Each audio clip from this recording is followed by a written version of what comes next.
Mga kamaster, nandito ako ngayon sa barracks. Habang naghihintay ng mga alauna. Contraction muna ako. Kasi wala akong pambili ng bigas. Walang budget sa bahay, kaya contraction muna ako. Dito ako ngayon sa barracks.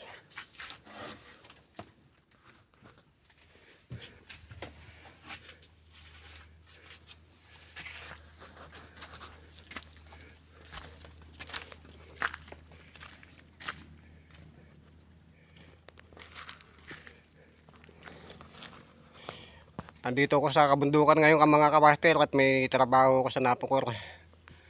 Tatayo kami ng tower.